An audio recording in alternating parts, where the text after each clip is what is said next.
So way back in around the early 2000 is when Mr. and Mrs. Kaviratne, our founders, they were invited to a function for pediatric cancer patients, children essentially, at the Tata Memorial Hospital. And on the way there, they saw a lot of families living on the pavements. So that's when the doctor shared that the biggest challenge is these families undergoing treatment of cancer face is the problem of accommodation in a city. So that's when Mr. Kaviratne and Mrs. Kaviratne, they were sitting in the function, and before them they saw this whole sea of bald kids and heads, some of them with pots in their arms.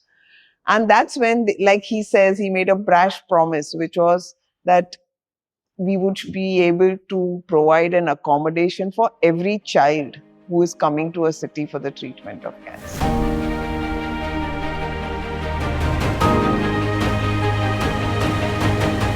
So what we have done at St. Jude's is we have created home away from homes. These are providing holistic care. What we have been able to do is we've been able to create communities, because we have families who are coming from all across India, all speaking different languages, coming from different cultures, but they are all here for one common goal, and that is to get their children well. Yeah. So that is an amazing thing that has happened over the years. Now, what we do is we create a center, and each center has a family unit. There would be approximately 12 to 14 units in a family. And what this family unit is, it's a space which is the home for that child and her parents or his parents for the entire stay at St. Jude's. This unit will have a bed, cupboard, a small softboard where the child can make it their own with their artworks and kind of make it their own space, because after all, this is going to be their home for the period that they are here. And with that, we also have this center where we have created, besides units, we have an area called the learning area or the community area. That is where the families will congregate.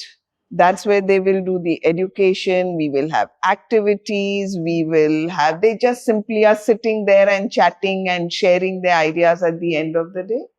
We have a common bathroom facility, separate for gents, separate for ladies.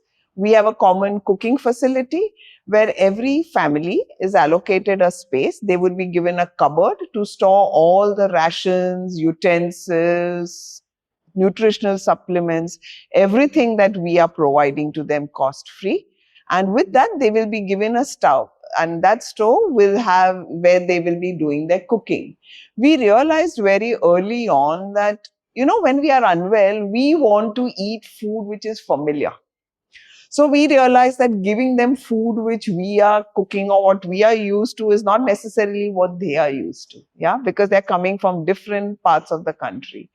So we are providing them with all the rations and facilities where they are able to do their own cooking. As we say, maa ke haath ka khana, there is no other substitute for that. So that's what we ensure. So that's for the day-to-day living. We provide transportation to the hospital and from the hospital. Our staff is in place at the centers from 8 a.m. in the morning to about 7 p.m. in the evening. While if we have, more than one center or campuses, then we have security, which is 24/7. And whenever they need any kind of help, they would contact the security, who in turn will guide them or reach out to a staff member or one of us board members as the need may be. So these families anytime have the assurance that in case of a need and if they need to go to the hospital, even at night, there is a transportation available to them 24/7.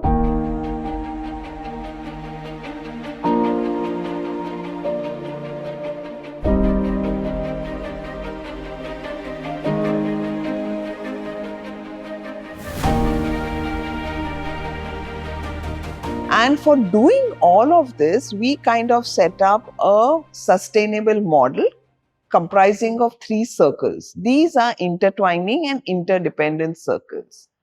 The first circle is the medical circle. That is the reason why they are here. And that is managed entirely by the treating doctors and hospitals. We partner with hospitals who are treating in a particular city, and we support them through our circle 2, which is looking after the physical needs of the families, and circle 3, which is looking after their emotional requirements. By physical, like I said our centers, the timings, we have timings to take them by bus, and there's a lot of time management that we teach these people. There's a timetable. You cannot just cook at any time that you want. There's a kitchen time. And all of these things are done just to make them, more aware and good, harmonious community living. So while in circle 2, we look after all of these things, circle 3 is mainly the emotional space. By emotional space, I mean we provide them with counseling, which is before their treatment, during treatment, and even after treatment. This counseling is available for the child and for the parents.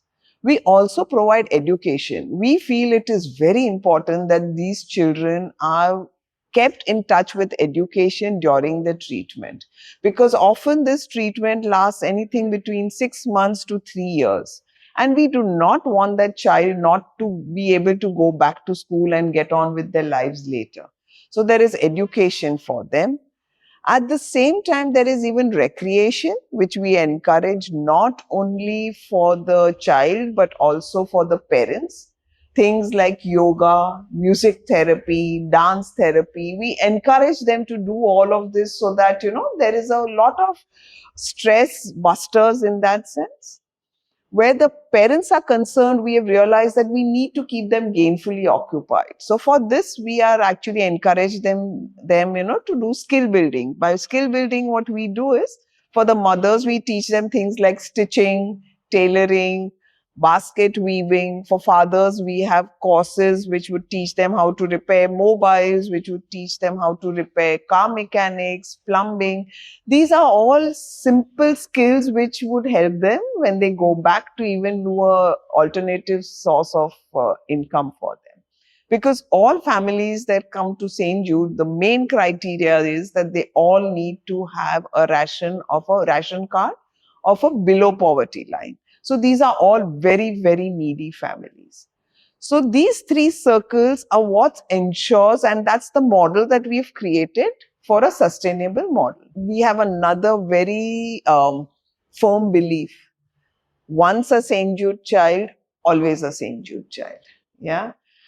And so we now had, very soon down the years, we had so many survivors, and we were like, now what? We need to do something for them as well. That, okay, we've been able to give them a new life.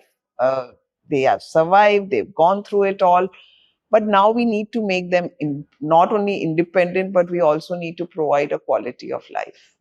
So that's how our founders thought about the program called St. Jude for Life. And each one of our survivors, we call them Judeans. So what we started doing is, we started reaching out to them, and wherever it was required, if, some of them were very small when they did their treatment. So now, after 5 years, when they are declared a survivor, they were probably just 8 and 9 years old. Yeah. So we realized that they needed educational support. They did not have the funds to be able to support themselves. So we do educational support. We are giving them financial aid. Suppose if they're going for higher studies, they need to, pay for the hostel. We provide that for some of our older Judeans. We also provide skill building, career counseling. So all these are the things that we are providing for our Judeans. And one very, very important thing that we've been able to do at St. Jude's is, we've been able to provide an insurance for our Judeans. Unfortunately, up until 5 years ago, there was no insurance available for cancer survivors. No one was willing to give them insurance. We fought for it, and one of our volunteers, she was part of the insurance industry, and she was able to convince companies to come forward. And today we are happy to say that all of our 1998, which is nearly 2000 Judeans, all have an insurance. And we now have that support for them.